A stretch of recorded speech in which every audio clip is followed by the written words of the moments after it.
Hello students, my self Gaurav Mishra. आज हम डिस्कस करेंगे NTA NEET based test number 64 chemistry का पेपर। आज का पेपर पिछले 2-3 दिनों के टेस्ट पेपर्स के कंपैरिजन में कुछ बेटर लेवल का लगा मुझे। थोड़े कैलकुलेटिव क्वेश्चंस भी थे, पर रटने वाले टॉपिक्स से कम क्वेश्चंस थे, तो ये बेहतर स्टूडेंट्स के लिए, अच्छे स्टूडेंट्स के लिए अच्छी बात है। मेरे ख्याल से स्कोर किया जा सकता है इस टेस्ट पेपर में। अच्छे स्टूडेंट्स 150 प्लस एक्सपेक्ट कर सकते हैं अगर वो स्मार्टली टेस्ट पेपर अटैम्प्ट करते हैं तो, ठीक है ना। Score in excess of 150 would be pretty good. और देखते हैं आगे कैसा रहता है टेस्ट पेपर। अपने डिस्कशन में क्वेश्चंस के लेवल को जज करते हैं। चलिए पहले क्वेश्चन से शुरुआत करते हैं। The first question in front of us, urea needs to be dissolved in 100 gram of water in order to decrease the vapor pressure of water by 25%. What will be the molality of solution? Molality find करनी है। तो सबसे पहली बात तो urea एक non volatile solute है, और ऐसे सॉल्यूट्स पानी में डिजॉल्व करने से वेपर प्रेशर डिक्रीज होता है। जो relative lowering of vapour pressure होती है वो मोल फ्रैक्शन ऑफ सॉल्यूट के इक्वल होती है, और यही बात इस क्वेश्चन से हमें पता चल रही है। रिलेटिव लोअरिंग 25% की है, मतलब delta P by P not into 125 है। इसका मतलब delta P by P not जो है वो 25/100 है। यहाँ से अपन को मोल फ्रैक्शन ऑफ सॉल्यूट मिल रहा है, जिसको हमें मोलैलिटी में कन्वर्ट करना है, एक कॉन्सेंट्रेशन यूनिट को दूसरे में बदलना है। तो ये काम किया जा सकता है। मोल फ्रैक्शन है moles of solute upon moles of solute plus moles of solvent. Solvent water है 100 ग्राम्स। इस एक्सप्रेशन में अगर क्रॉस मल्टीप्लिकेशन करें या रिवर्स करें एक्सप्रेशन को, रेसिप्रोकल लें, तो इस तरह की इक्वेशन मिल जाएगी। 4 टाइम्स मोल्स ऑफ सॉल्यूट, यहाँ से मोल्स ऑफ सॉल्यूट मिल रहे हैं। आगे बढ़ा जाए तो यहाँ से मोल्स ऑफ सॉल्यूट मिल जाएंगे 100/54 सॉल्व करने पर। ये मोल्स हैं और मास ऑफ सॉल्वेंट हमारे पास है 100 ग्राम्स। इतना होने पर फिर हम मोलैलिटी इवैल्यूएट कर सकते हैं। मोलैलिटी होती है moles of solute 100/54 upon mass of solvent in kilograms, 0.1 kilograms. तो ये 100/5.4 आ रहा है। पूरी कैलकुलेशन करने की ज़रूरत नहीं है। ये जो नंबर है 100/5.4, ये 20 के आसपास होगा, 20 से थोड़ा कम होगा। ऐसा मुझे क्यों लग रहा है? अगर 5.4 की जगह 5 होता तब तो मोलैलिटी 20 हो जाती। अब 5 है तो मोलैलिटी 20 से थोड़ा कम होगी। तो इस क्वेश्चन का आंसर है A, right. Coming to the second question, alkyl cyanides undergo Stephen reaction to produce. अब ये स्टीफन रिएक्शन एक नेम रिएक्शन है जो कि आप एल्डिहाइड कीटोन्स चैप्टर में पढ़ते हैं। एल्काइल साइनाइड्स को एल्डिहाइड्स में कन्वर्ट करने के ये काम आती है। RCN को पहले SnCl2 की प्रेजेंस में HCl से रिएक्ट करवाया जाता है, और फिर सेकेंड स्टेप में हाइड्रोलिसिस की जाती है। एसिडिक मीडियम में वाटर से रिएक्शन करवाई जाती है, जिससे अपन को एल्डिहाइड मिलता है। तो ये है Stephen reduction. A option is the answer. Coming to the third question, reaction of white phosphorus with aqueous NaOH gives phosphine along with another phosphorus containing compound. The oxidation states of phosphorus in phosphine and the other product are respectively.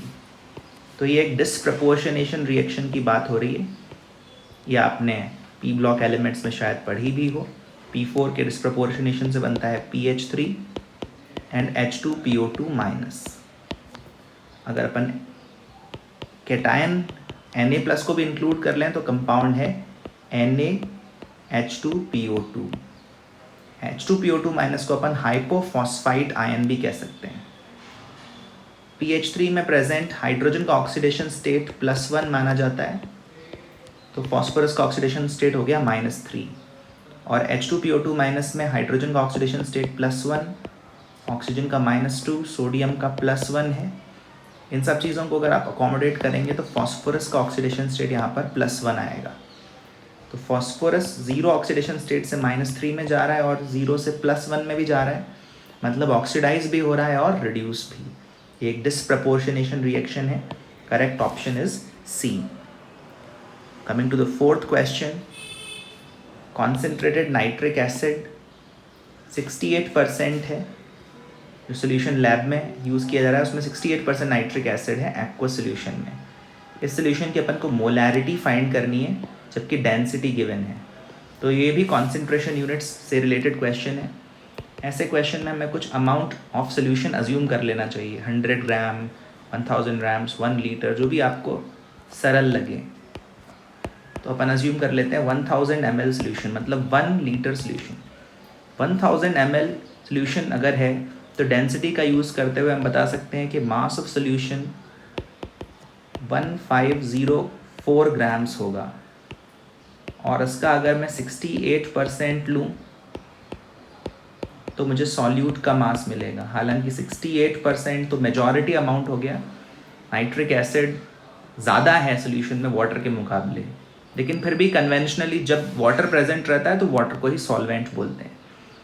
तो ये अपन ने 1 litre solution लिया था। 1 litre solution में जो moles आते हैं ना सॉल्यूट के, उसी को मोलैरिटी कहते हैं। तो इस मास को अब अपन को मोल्स में बदलना है। HNO3 का मोलर मास होता है 63 ग्राम्स पर मोल। तो वॉल्यूम 1 लीटर लिया था, यहाँ से मोल्स जो आएंगे वो ही मोलैरिटी है। ठीक है, 68/63 जो है 1 के आसपास ही आएगा। This will come out to be somewhere close to 1। 100 से डिवाइड करें तो ये 15.04 हो रहा है। तो ये जो क्वांटिटी आएगी ये 15 से थोड़ी ज़्यादा आएगी, बहुत ज़्यादा भी नहीं आएगी। अगर हम ऑप्शंस देखें तो हमें सेकंड ऑप्शन सही लग रहा है। ध्यान रहे, क्वेश्चन को सही करने के लिए ऑब्जेक्टिव क्वेश्चन में आपको पूरी कैलकुलेशन करना रिक्वायर्ड नहीं होता है। अगर आप स्मार्टली सोचें तो आप कैलकुलेशन अवॉइड भी कर सकते हैं। ठीक है, Ziegler Natta catalyst is an organometallic compound. Ziegler Natta catalyst polymerisation में हाई डेंसिटी पॉलीथीन बनाने में यूज़ आता है, और ज़िग्लर-नाटा कैटलिस्ट में टाइटेनियम मेटल प्रेजेंट रहता है। ज़िग्लर-नाटा कैटलिस्ट में TiCl4 और ट्राई एथाइल एल्यूमिनियम प्रेजेंट होते हैं।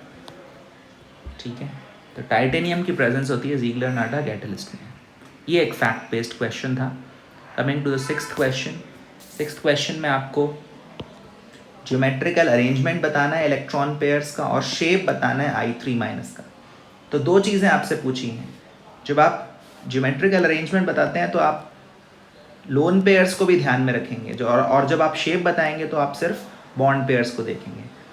अगर आप I3- का ल्यूइस स्ट्रक्चर बनाओगे तो सराउंडिंग आयोडीन्स के साथ तो सिंगल बॉन्ड बनेगा, इसके बाद भी सेंट्रल आयोडीन पर 3 लोन पेयर्स बच जाएंगे।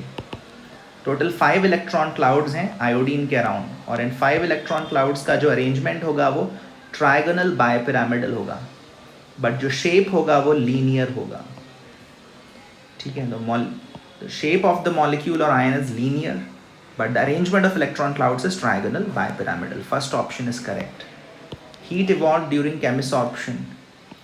Chemisorption में ज़्यादा हीट रिवॉल्व होती है एज कम्पेयर टू फिजिसॉर्प्शन। फिजिसॉर्प्शन में 20 to 40 किलो जूल पर मोल हीट रिलीज होती है, लेकिन केमिसॉर्प्शन में उससे कहीं ज़्यादा। हालांकि केमिकल बॉन्ड्स के रिस्पेक्ट में कम, केमिकल रिएक्शंस के रिस्पेक्ट में कम हीट रिलीज होती है। केमिकल रिएक्शंस में हम एक्सपेक्ट करेंगे 500 to 1000 kilo joules heat release होना, बट यहाँ पर 7th क्वेश्चन में 80 to 240 kilo joules heat release होगी। Coming to the 8th question, alkyl halides react with dialkyl copper reagents to give. Alkyl halide की reaction डाइएल्काइल copper reagents के साथ, इस reaction को बोलते हैं कोरे-हाउस सिंथेसिस, और ये एल्केन फॉर्मेशन की रिएक्शन होती है।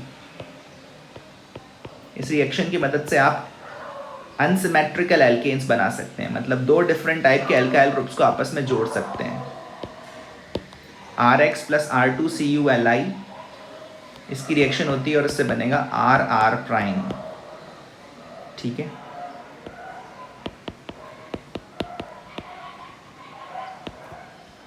So this would be the reaction. जिस प्रोडक्ट में हमारा इंटरेस्ट है वो है alkane, R R dash. So alkane is the product of Corey House synthesis. इस रिएक्शन का नाम है कोरे-हाउस सिंथेसिस। 9th क्वेश्चन पर आते हैं। The reaction water gas plus hydrogen at 673 kelvin 300 atmosphere, मतलब high temperature and pressure, in the presence of catalyst Cr2O3 and ZNO, ये किसके मैन्युफैक्चर में काम आएगा? CO और H2 के कॉम्बिनेशन से तो फॉर्मल्डिहाइड बन सकता है, लेकिन यहाँ पर उसकी रिएक्शन H2 से भी कराई गई है, मतलब फॉर्मल्डिहाइड का भी रिडक्शन हो रहा है। फॉर्मल्डिहाइड के रिडक्शन से बनेगा मिथेनॉल। इस क्वेश्चन का आंसर होना चाहिए C option, methanol. Coming to the 10th question. An ideal gas undergoes isothermal expansion at constant pressure. Ideal gas है पहली बात, आइसोथर्मल एक्सपेंशन है दूसरी बात, ठीक है। आइसोथर्मल एक्सपेंशन अगर आइडियल गैस का हो रहा है, डेल्टा टी 0 है, तो आइडियल गैस के लिए NCP डेल्टा टी फॉर्मूला भी एप्लीकेबल होता है डेल्टा H के लिए, और वो भी 0 हो जाएगा। लेकिन क्योंकि एक्सपेंशन हो रहा है, वॉल्यूम इंक्रीज हो रहा है एट कांस्टेंट टेम्परेचर, तो एंट्रोपी भी इंक्रीज होगी। Entropy of a gas depends on the volume also. Volume increase होने से भी एंट्रोपी इंक्रीज होती है। तो इसके लिए सही कॉम्बिनेशन फर्स्ट ऑप्शन में दिखाई दे रहा है। Enthalpy remains constant but entropy increases. Coming to 11th question. 2-methyl butane 2-ol can be obtained by the acid catalyzed hydration of। तो यहाँ पर एसिड कैटेलाइज्ड हाइड्रेशन कराना है। ये आपको जो एल्कीन्स दिख रहे हैं इनका हाइड्रेशन कराने पर 2-methyl butane 2-ol बन सकता है या नहीं, ये देखना है। अब आप सोचिए 2-methyl butane 2-ol में टोटल 5 कार्बन्स हैं, जबकि A और B में तो सिर्फ 4 कार्बन ही दिखाई दे रहे हैं, एक कार्बन की कमी है, तो A और B तो डेफिनेटली आंसर नहीं हो सकते। और अगर A और B आंसर नहीं है तो D भी आंसर नहीं हो सकता। तो ऑप्शंस एलिमिनेट करके पता चल रहा है कि C ऑप्शन आंसर होना चाहिए। और अगर ये ट्रिक ना अपनाए तो भी अपन इजीली आंसर मार्क कर सकते हैं। ये अपना सबस्ट्रेट है C। अगर इसका हाइड्रेशन करें, मतलब वाटर का एडिशन करें, तो पहले स्टेप में H+ ऐड होगा और कार्बोकेटायन बनेगा, फिर वाटर ऐड होगा और फाइनली H+ का रिमूवल भी होगा, और फिर ये अल्कोहल बन जाएगा 2-methyl butane 2-ol, ठीक है। 11th का आंसर है C। 12th question. अल्कोहल है, मतलब कार्बन हाइड्रोजन के अलावा ऑक्सीजन है उसमें। कार्बन और हाइड्रोजन का परसेंटेज दे रखा है, तो ऑक्सीजन का परसेंटेज बाय मास भी निकल जाएगा। अगर मैं अज्यूम कर लूँ कि मेरे पास 100 ग्राम्स ऑफ कंपाउंड है, तो उसमें 40 ग्राम कार्बन के हो गए, 6.7 ग्राम हाइड्रोजन के हो गए, और रिमेनिंग 53.3 ग्राम ऑक्सीजन के हो गए। ये तो मासेस हैं, लेकिन एम्पिरिकल फॉर्मूला फाइंड करने के लिए हमको इनको मोल्स में कन्वर्ट करना होगा। 40/12, 6.7/1, 53.3/16। अगर आप करोगे ये डिविजन्स तो आपको मोल्स मिलेंगे 3.33, 6.7 एंड 3.33। ये आप करके देख लेना। और एम्पिरिकल फॉर्मूला फाइंड करने के लिए हमको इन मोल्स का लेना होगा सिंपलेस्ट होल नंबर रेशियो। तो साफ जाहिर है कि ये रेशियो 1:2:1 आने वाला है। अप्रॉक्सीमेशन, थोड़ा सा अप्रॉक्सीमेशन शायद करना पड़ सकता है। ये जो मोल रेशियो आ रहा है यही एटम्स का रेशियो भी होगा। कार्बन हाइड्रोजन ऑक्सीजन 1:2:1 के रेशियो में है, और ये बात हमें सेकंड ऑप्शन में दिखाई दे रही है। वैसे भी ऑप्शंस एलिमिनेट किए जा सकते थे। सी में सिंपलेस्ट रेशियो नहीं है, डी में भी सिंपलेस्ट रेशियो नहीं है, और ए तो हो ही नहीं सकता क्योंकि अल्कोहल में ऑक्सीजन भी होता है। तो इस तरह से भी क्वेश्चन आप कर सकते थे। 13th question. Select the correct statement. Geometrical isomers of complexes may differ in dipole moment, definitely dipole moment में तो डिफर करेंगे, क्योंकि अगर ओरिएंटेशन ऑफ ग्रुप डिफरेंट रहेगा तो vector addition of their dipole moments भी डिफरेंट आएगा, और डिफरेंट डायपोल मोमेंट आएगा, स्टेबिलिटी में डिफरेंस होगा, तो उनके स्पेक्ट्रा में भी, वेवलेंथ एब्जॉर्ब्ड और एमिटेड में भी फर्क रहेगा। ये स्टेटमेंट सही है। Ma3B3 टाइप के कॉम्प्लेक्सेस में फेशियल एंड मेरिडियोनल आइसोमर्स बनते हैं, ये स्टेटमेंट भी सही है। No optical isomers exist for complex trans वाला कंपाउंड लेना है। ट्रांस लेने का मतलब दोनों क्लोरीन अपन को एक्सिस के ऑपोजिट एंड्स पर रखने होंगे। ऐसा अगर आप करोगे तो ऑब्वियसली कंपाउंड में सिमेट्री आ जाएगी, और जब सिमेट्री आ जाएगी, प्लेन ऑफ सिमेट्री एग्जिस्ट करेगा, तो ऑप्टिकल आइसोमर एग्जिस्ट नहीं करेगा। तीनों ऑप्शन सही हैं, आंसर होगा डी। वैसे भी जब दो ऑप्शन सही दिख गए थे तो आंसर डी ही जाना था। 14th क्वेश्चन में एक रिएक्शन की बात की गई है। लेड एसीटेट की H2S के साथ रिएक्शन,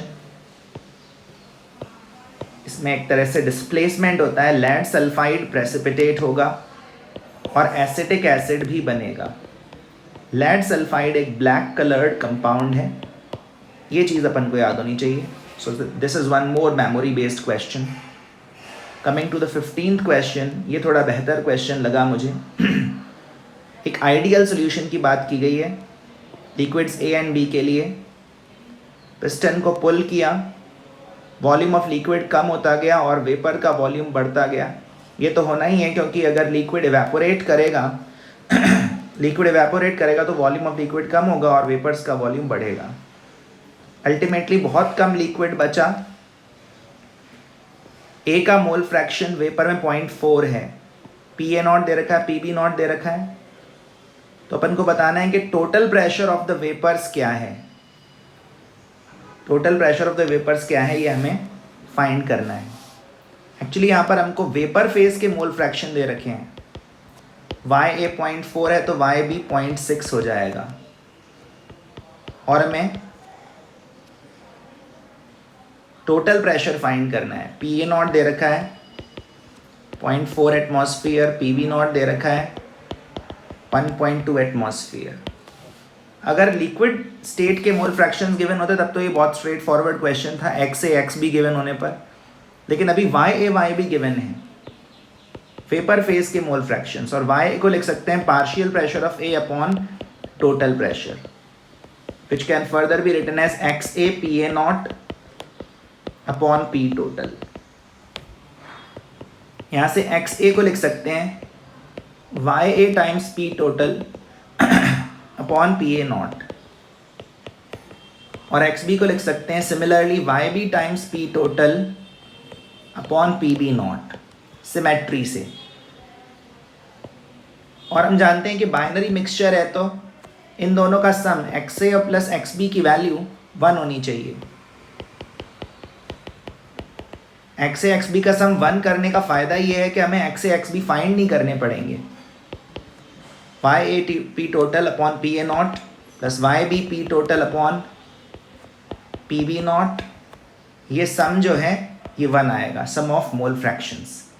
बस उसके बाद हमारे पास वैल्यूज़ हैं। YA की वैल्यू 0.4, PA0 की वैल्यू भी 0.4, YB की वैल्यू 0.6 और PB0 की वैल्यू 1.2। ये सम 1 आ रहा है। 0.4 से 0.4 cancel, P total plus P total by 2 is 1। 3/2 times P total is 1। तो टोटल प्रेशर यहाँ से आ रहा है 2/3 एटमॉस्फेयर, मतलब 0.667 एटमॉस्फेयर। ये वेपर्स का टोटल प्रेशर है, जो कि हमें थर्ड ऑप्शन में दिखाई दे रहा है। तो ये थोड़ा अच्छा क्वेश्चन था, इसकी लैंग्वेज को अच्छे से पढ़कर सॉल्व करना होगा। ज़्यादा टाइम लगे तो ऐसे क्वेश्चंस हमको लास्ट में लेने चाहिए। हाइड्रोजन एटम पैरामैग्नेटिक है, हाइड्रोजन मॉलिक्यूल का क्या? हाइड्रोजन मॉलिक्यूल का कॉन्फ़िगरेशन है सिग्मा 1s2। तो इसमें तो 1s सिग्मा 1s ऑर्बिटल में 2 इलेक्ट्रॉन है जिनका पेयर बन चुका है, इसका मतलब ये क्या हो गया? डायामैग्नेटिक। 17th क्वेश्चन, HA एक वीक एसिड है, BOH एक वीक बेस है। किस सॉल्ट के लिए extent of hydrolysis initial concentration से इंडिपेंडेंट होगी? वीक एसिड वीक बेस से बनने वाला सॉल्ट के लिए जो डिग्री ऑफ हाइड्रोलिसिस होता है वो इनिशियल कॉन्सेंट्रेशन से इंडिपेंडेंट होता है। इसके लिए डिराइव करने पर डिग्री ऑफ हाइड्रोलिसिस का फॉर्मूला बनता है √KH/1 + यहाँ पर कोई C0 नहीं आ रहा है, मतलब इनिशियल कॉन्सेंट्रेशन ऑफ सॉल्ट कुछ भी हो, डिग्री ऑफ हाइड्रोलिसिस सेम रहेगा। तो वीक एसिड वीक बेस से क्या सॉल्ट बनेगा? कैटायन बेस से, एनायन एसिड से। This is the salt of weak acid weak base. तो इसका आंसर होगा D. Next question, 116 milligram of a compound on vaporization in a Victor Meyer apparatus displaces 44.8 milliliter of air measured at STP। Air को displace किया है, इसका मतलब इस compound के वेपर्स का खुद का वॉल्यूम 44.8 मिलीलीटर है। तो ध्यान से समझिए, अगर 22.4 मिलीलीटर वॉल्यूम होता STP पर तो 1 मिलीमोल गैस होती। 44.8 मिलीलीटर है, इसका मतलब 2 मिलीमोल वेपर्स हैं, और 2 मिलीमोल वेपर्स का मास 116 मिलीग्राम्स है। तो मोलर मास क्या हो गया? 58 ग्राम्स पर मोल। 116 मिलीग्राम 2 मिलीमोल का है, तो 1 मोल का कितना होगा? 58 ग्राम्स। ये कंपाउंड का मोलर मास है। 19th question, which intermolecular force exists is most responsible in allowing xenon gas to liquefy। अब xenon गैस तो एटम्स के फॉर्म में एग्जिस्ट करती है, इसमें कोई डायपोल मोमेंट होने का सवाल ही नहीं है, तो आयन डायपोल या आयनिक बॉन्ड्स या डायपोल डायपोल अट्रैक्शन आने की कोई संभावना नहीं है। xenon एटम्स के बीच में जो फोर्स ऑफ अट्रैक्शन आ सकता है वो है डिस्पर्जन फोर्स या लंडन फोर्स। ठीक है ना, ऐसा फोर्स जो नॉन पोलर मॉलिक्यूल्स या एटम्स को भी लिक्विफाई करने में मदद करता है वो है लंडन फोर्स। 20th क्वेश्चन, ये हाइड्रेशन वाली रिएक्शन है जो कि एक प्रीवियस क्वेश्चन में भी हमने देखी थी। इस रिएक्शन में कार्बोकेटायन बनता है, इस बात को ध्यान रखिएगा। तो कार्बोकेटायन मोर सब्स्टिट्यूटेड कार्बन पर बनेगा, लेकिन ये जो कार्बोकेटायन है अभी और स्टेबलाइज हो सकता है अगर हाइड्राइड शिफ्ट हो जाए तो इस क्वेश्चन में अपन को हाइड्राइड शिफ्ट के बारे में सोचना होगा। H- की शिफ्टिंग, H- की शिफ्टिंग से 2 डिग्री बेंजाइलिक कार्बोकेटायन बन रहा है, और फिर वहां पर हाइड्रेशन होगा, मतलब जो अल्कोहल बनेगा वो बेंजाइलिक पोजीशन पर बनेगा। Third option. 21st question, root mean square velocity VRMS का फॉर्मूला होता है √3RT/m। वैल्यूज स्टैंडर्ड यूनिट्स में पुट करते हैं फिलहाल, बाद में सेंटीमीटर में बदल लेंगे। R की वैल्यू रफली 25/3 जूल्स पर मोल पर kelvin, temperature 273 kelvin, molar mass oxygen का 32 किलोग्राम्स पर मोल। तब ये वैल्यू मीटर पर सेकंड में आएगी। यहाँ से आगे बढ़ें, 3 से 3 कैंसिल हो रहा है, 25 का स्क्वायर रूट 5 है। ठीक है, 32 को लिख दीजिए 16 × 2, 16 का स्क्वायर रूट 4 है। 2 जो बचा उसको ऊपर डिवाइड कर देते हैं, 136.5 × 10⁻³ आ रहा है मीटर पर सेकंड में। इसको लिख लेता हूँ 13.65 × 10⁻⁴। थोड़ा बहुत मैनिपुलेशन है, ये सब कैलकुलेशन आपको करनी पड़ेगी। ये स्क्वायर रूट लगभग 3.8 आएगा मीटर पर सेकंड में। ये सब चीज़ें जब आप एवेल्यूएट करोगे और फिर इसको सेंटीमीटर पर सेकंड में कन्वर्ट करोगे तो ये फाइनली 4.61 × 10⁻⁴ सेंटीमीटर पर सेकंड के अराउंड आएगी। First option. 22nd question, which of the following is a trisaccharide, मतलब 3 मोनोसैकेराइड से मिलकर जो बना हो ऐसा कंपाउंड है रेफिनोज, ठीक है ना, जिसका फॉर्मूला है C18H32O16। सुक्रोज एक डाइसैकेराइड है, स्टैकियोज एक टेट्रासैकेराइड है और राइबोज एक मोनोसैकेराइड है। ट्राइसैकेराइड रेफिनोज है। इसके हाइड्रोलिसिस से 3 मॉलिक्यूल्स ऑफ ग्लूकोज मिलते हैं। 23rd क्वेश्चन, ये क्वेश्चन ली चैटेलियर्स प्रिंसिपल पर बेस्ड है। कांस्टेंट प्रेशर पर हीलियम ऐड करी है रिएक्शन मिक्सचर पर। कांस्टेंट प्रेशर पर भले ही ऐड की हो, पर यह बात ध्यान रखिए कि पहले जो प्रेशर 3 गैसेस का मिलाकर था इक्विलिब्रियम पर, वो अब 4 गैसेस का मिलाकर है। 4 गैसेस का मिलाकर जो अब प्रेशर है वो पहले 3 गैसेस का था। So the total pressure of reacting gases has reduced. हमको रिएक्टिंग गैसेस से कंसर्न है। Total pressure of reacting gases has reduced, so to increase the total pressure of the reacting gases, the net reaction will flow backwards. Net reaction backward direction में ज़्यादा जाएगी, backward reaction को ज़्यादा favour करेगी, ammonia का formation reduce होगा। Second option is the answer. 24th question, false statement ढूंढना है। कैनेजारो रिएक्शन, एल्डिहाइड्स देते हैं एल्कली की प्रेजेंस में, सही बात है। एल्डोल कंडेंसेशन, एल्डिहाइड्स देते हैं एल्कली की प्रेजेंस में, दिस इज ऑल्सो करेक्ट। और एल्डोल कंडेंसेशन एल्डिहाइड और कीटोन्स दोनों देते हैं एसिड्स की प्रेजेंस में। ध्यान रहे, एल्डोल कंडेंसेशन एसिड कैटेलाइज्ड भी होता है और बेस कैटेलाइज्ड भी, इनमें से कोई भी ऑप्शन गलत नहीं है। तो आंसर क्या जाएगा? D. Answer would be D. 25th question, calcium कैसे ऑब्टेन करते हैं? कैल्शियम एक हाईली एक्टिव मेटल है और इस तरह के highly active metals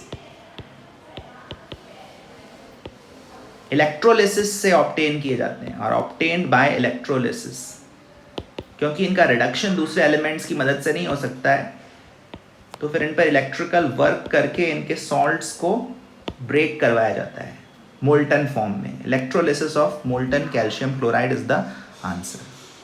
coming to 26th question, कौन कौन सा बेस डीएनए में प्रेजेंट नहीं है? तो डीएनए में एडेनिन, साइटोसिन, थाइमिन के अलावा गुआनिन भी प्रेजेंट होता है। डीएनए में एडेनिन, साइटोसिन, गुआनिन और थाइमिन प्रेजेंट है, यूरेसिल प्रेजेंट नहीं है। यूरेसिल प्रेजेंट होता है आरएनए में, आरएनए में थाइमिन नहीं होता है, थाइमिन की जगह यूरेसिल होता है, यूरेसिल डीएनए में नहीं होता है। तो 26th क्वेश्चन का आंसर जाएगा C. What is the standard cell potential? Standard cell potential find करना है इस सेल रिएक्शन के कॉरेस्पॉन्डिंग। तो स्टैंडर्ड सेल पोटेंशियल फाइंड करने का तो सिंपल तरीका है, E naught of cathode minus E naught of anode. E naught of cathode 0.4 volt से, E naught of anode minus 0.44 volt से।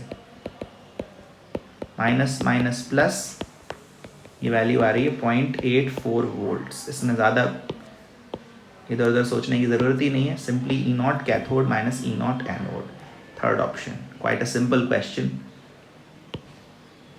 28th क्वेश्चन में अपन को इलेक्ट्रोपॉजिटिव कैरेक्टर के ऑर्डर में अरेंज करना है। तो इलेक्ट्रोपॉजिटिव कैरेक्टर जो है वो पीरियड में लेफ्ट जाने पर बढ़ता है, मेटेलिक कैरेक्टर, और ग्रुप में डाउनवर्ड जाने पर मेटेलिक कैरेक्टर बढ़ता है। बस इन एलिमेंट्स को आपको अरेंज करना है इनके पीरियोडिक टेबल की लोकेशन के अकॉर्डिंग। तो रुबिडियम फर्स्ट पीरियड का फर्स्ट ग्रुप का एलिमेंट है। रुबिडियम के ऊपर जाएं और राइट में जाएं तो कैल्शियम आता है, फिर और राइट में जाएं तो स्कैंडियम, फिर और राइट में जाएं तो आयरन, ठीक है ना, फोर्थ पीरियड में।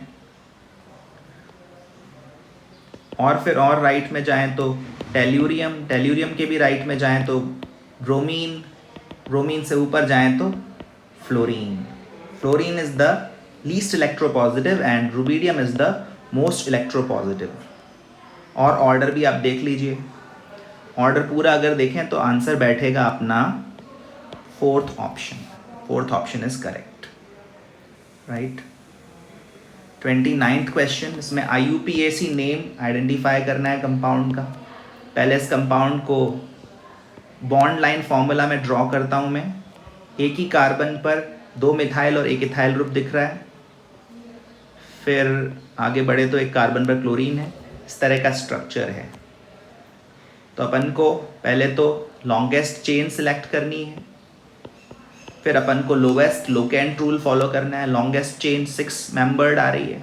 लोवेस्ट लोकेंट रूल के अकॉर्डिंग अपन क्लोरीन की साइड से नंबरिंग करेंगे, मतलब राइट टू लेफ्ट नंबरिंग करेंगे। और इसका नाम हो जाएगा 2-chloro-4,4 dimethyl hexane. This would be the name of the compound which we can observe in fourth option. 30th question, ट्रांसएस्टरिफिकेशन। ट्रांसएस्टरिफिकेशन में एक एस्टर को दूसरे एस्टर में कन्वर्ट करते हैं, इक्विलिब्रियम शिफ्ट कराते हुए। RCOOR' को रिएक्शन करवाते हैं किसी R"ONA से, और मीडियम भी R"OH का ही रखते हैं, जिससे कि इक्विलिब्रियम फेवर करे।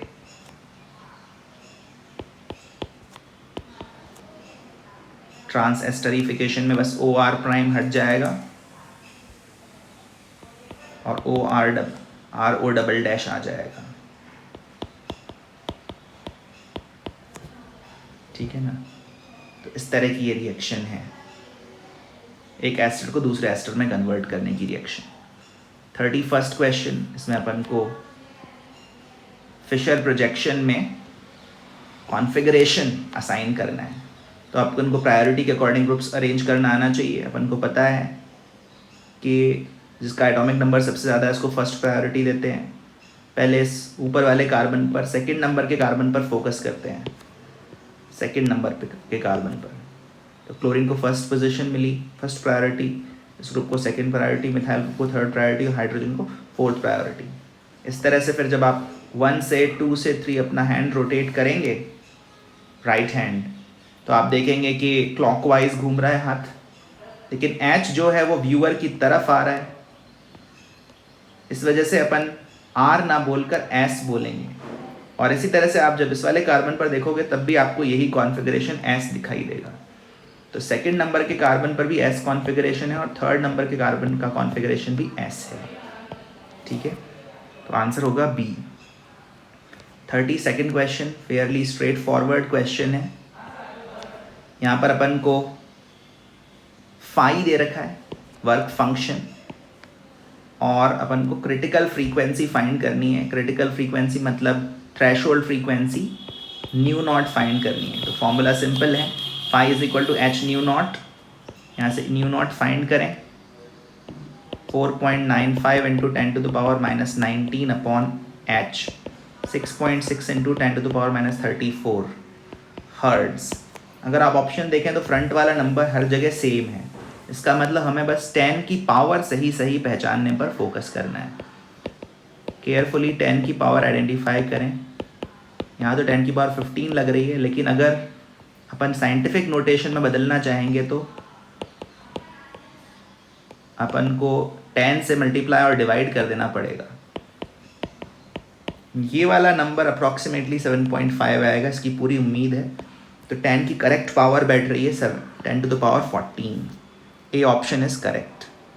Coming to 33rd question, delta H0 भी पॉजिटिव है, डेल्टा S0 भी पॉजिटिव है। ऐसी सिचुएशन में टेम्परेचर का रोल आता है।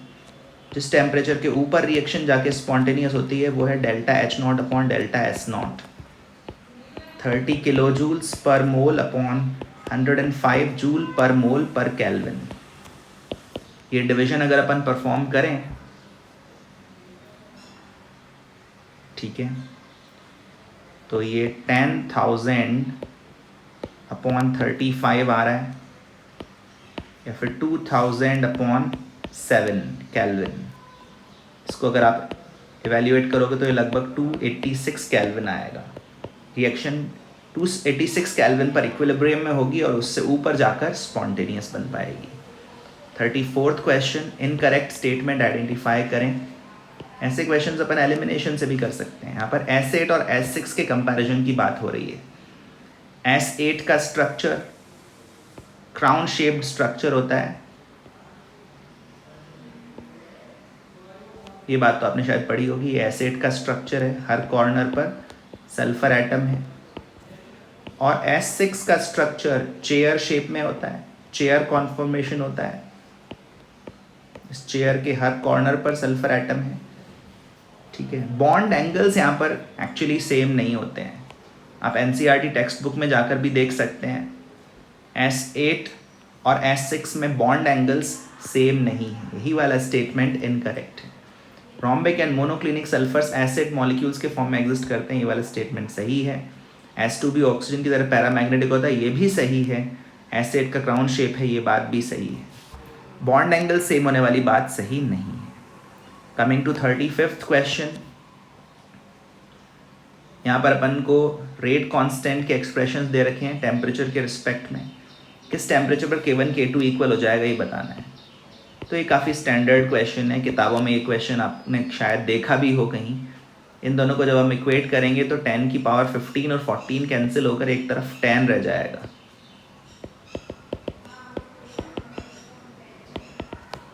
यहाँ से मिल रहा है e to the power 1000/t equals 10।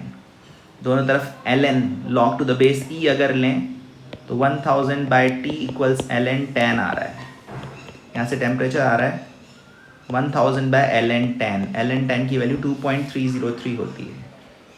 तो ये जो टेम्परेचर आने वाला है, अगर हम ऑप्शंस देखें तो ये डेफिनेटली 1000 केल्विन, 2000 केल्विन और 868 केल्विन तो नहीं आने वाला है। फोर्थ ऑप्शन सही होना चाहिए। पूरी कैलकुलेशन करने की ज़रूरत नहीं होती है, अक्सर आप स्मार्टली ऑप्शंस देखिए और डिसीजन लीजिए। 36th क्वेश्चन में NaOH की मदद से एक न्यूक्लियोफिलिक सब्स्टिट्यूशन रिएक्शन हो रही है। न्यूक्लियोफिलिक सब्स्टिट्यूशन रिएक्शन, ये NO2 जो है ये इलेक्ट्रॉन विड्रॉइंग ग्रुप है और इस इलेक्ट्रॉन विड्रॉइंग ग्रुप के कारण ये जो CF बॉन्ड है ये वीकर हो जाता है और इस वीकेंड बॉन्ड को फिर OH- आयंस आकर सब्स्टिट्यूट कर सकते हैं। तो यहाँ पर NO2 के पैरा पोजिशन पर सब्स्टिट्यूशन हो रहा है। First option is correct, right. Coming to 37th question, the most common oxidation states shown by cerium. Cerium एक लैंथेनाइड है, इनफैक्ट सीरियम जो है वो लैंथेनम के जस्ट बाद में आता है। सीरियम का कॉन्फ़िगरेशन है जेनॉन 6s2 4f1 5d1। तो लैंथेनाइड्स का सबसे कॉमन ऑक्सीडेशन स्टेट तो +3 होता है, ये 3 इलेक्ट्रॉन्स भी रिमूव हो सकते हैं और ये चौथा इलेक्ट्रॉन भी रिमूव हो सकता है। तो इसके सबसे कॉमन ऑक्सीडेशन स्टेट्स हो जाएंगे +3 एंड +4। लैंथेनाइड्स का टिपिकल ऑक्सीडेशन स्टेट +3 होता है। In FCC unit cell atoms are numbered as shown below. कौन से एटम्स एक दूसरे को टच नहीं कर रहे हैं FCC यूनिट सेल में? तो आप देखिए 3 और 4 फेस सेंटर्ड एटम्स हैं। ध्यान रहे एडजेसेंट फेस सेंटर्ड पार्टिकल्स एक दूसरे को टच करते हैं। FCC में कॉर्नर और फेस सेंटर्ड पार्टिकल्स कांटेक्ट में होते हैं, एडजेसेंट फेस सेंटर्ड पार्टिकल्स भी कांटेक्ट में होते हैं, लेकिन एक कॉर्नर और दूसरे कॉर्नर के पार्टिकल्स कांटेक्ट में नहीं होते हैं। Particles are not in contact along the edge. Edge के अलोंग एक्चुअली गैप होता है और इसी गैप में ऑक्टाहेड्रल वॉइड भी एग्जिस्ट करता है, शायद आपने ये बात पढ़ी हो। तो ये फर्स्ट और सेकंड नंबर के पार्टिकल्स एक दूसरे को टच नहीं कर रहे हैं। Coming to 39th question, C3H9N किसको रिप्रेजेंट नहीं कर सकता? तो ये डेफिनेटली 1 डिग्री अमीन तो हो सकता है, आप देखेंगे। ये 2 डिग्री अमीन भी हो सकता है, 3 डिग्री अमीन भी हो सकता है अगर नाइट्रोजन पे 3 मिथाइल ग्रुप्स लगा दिए जाएं तो। लेकिन क्वाटरनरी सॉल्ट नहीं हो सकता डेफिनेटली, ये नाइट्रोजन पर फॉर्मल पॉजिटिव चार्ज भी नहीं है और 4 कार्बन एटम्स तो होने ही चाहिए थे क्वाटरनरी सॉल्ट के लिए। तो ये प्रिटी स्ट्रेट फॉरवर्ड क्वेश्चन है। 40th question, 39th question is easy, I would say. Coming to the 40th question, एक अपन ने ऑप्टिकली प्योर कंपाउंड लिया 1-chloro-1-phenyl ईथेन, तो ये ईथेन है, उस पर क्लोरीन भी लगा हुआ है और फिनाइल ग्रुप भी लगा हुआ है, ठीक है ना। तो एक कार्बन पर फिनाइल है, क्लोरीन है, हाइड्रोजन है और एक मिथाइल ग्रुप भी है। इसका एक ऑप्टिकली प्योर कंपाउंड अपन ने लिया, लेकिन SbCl5 के प्रेजेंस में रेसिमाइजेशन हो गया, मतलब इसका एनेंशियोमर भी एग्जिस्ट करने लगा। इसका क्या कारण हो सकता है?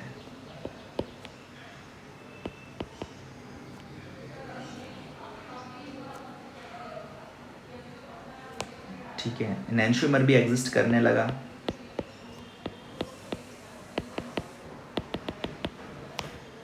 प्लस माइनस दोनों ही एग्जिस्ट करने लगे।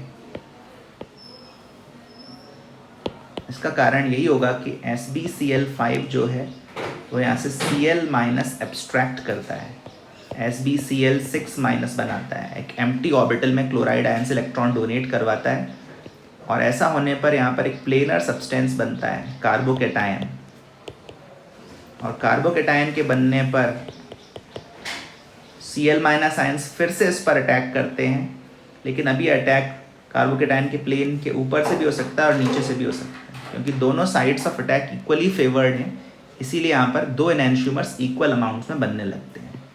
तो यहाँ पर कार्बोकेटायन फॉर्मेशन इन्वॉल्व है। 41st क्वेश्चन पर आते हैं, कौन सा मेटल कार्बन रिडक्शन प्रोसेस से ऑब्टेन नहीं कर सकते?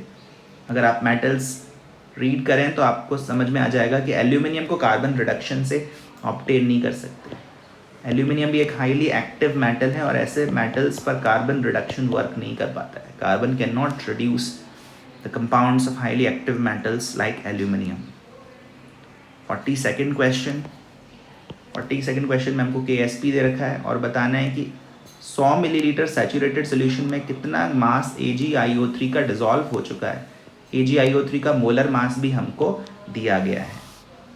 तो हम KSP का एक्सप्रेशन अगर लिखें तो वो सॉल्युबिलिटी का स्क्वायर आएगा। यहाँ पर सॉल्युबिलिटी आ जाएगी 1 × 10⁻⁻⁴ moles per litre.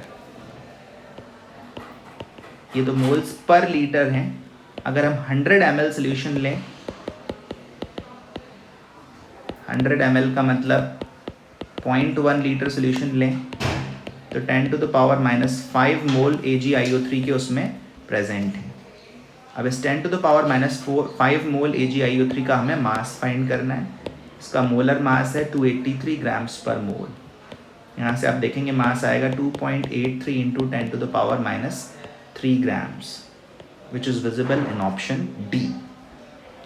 43rd question, gamma form of iron का FCC स्ट्रक्चर होता है, एज लेंथ दी गई है। बीटा फॉर्म का स्ट्रक्चर BCC होता है, उसकी भी एज लेंथ दी गई है। आपको रेशियो बताना है गामा फॉर्म और बीटा फॉर्म की डेंसिटीज़ का। तो डेंसिटी का एक्सप्रेशन यहाँ पर बन जाएगा नंबर ऑफ एटम्स पर unit cell multiplied by atomic weight upon Avogadro's number multiplied by A³ mass upon volume. तो density of gamma form upon density of beta form अगर हम फाइंड करें तो एटॉमिक वेट और Na वाले terms तो cancel हो जाएंगे, ZFCC अपॉन ZBCC बचेगा, और क्योंकि A³ नीचे आ रहा है तो A ऑफ बीटा फॉर्म ऊपर आ जाएगा और A ऑफ गामा फॉर्म नीचे आ जाएगा, और इसका अपन को क्यूब लेना है। FCC में Z4 है, BCC में Z2 है। बीटा फॉर्म का A अपन को दे रखा है 290 और गामा फॉर्म का A 386 पिकोमीटर। यूनिट सेम है, कैंसिल हो जाएंगे। उसके बाद थोड़ा स्मार्टली अगर अपन कैलकुलेशन करें, ये 290/386 को हम लगभग 3/4 लिख सकते हैं।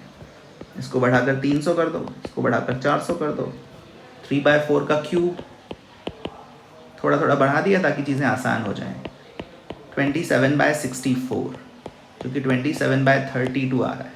अब ये 27/32 किसके अप्रॉक्सीमेटली क्लोज हो सकता है? ये 0.848 के अप्रॉक्सीमेटली इक्वल है अगर आप ध्यान से देखें तो, और किसी नंबर के इक्वल नहीं आएगा। 44th क्वेश्चन शायद सबसे आसान क्वेश्चन है इस टेस्ट पेपर का।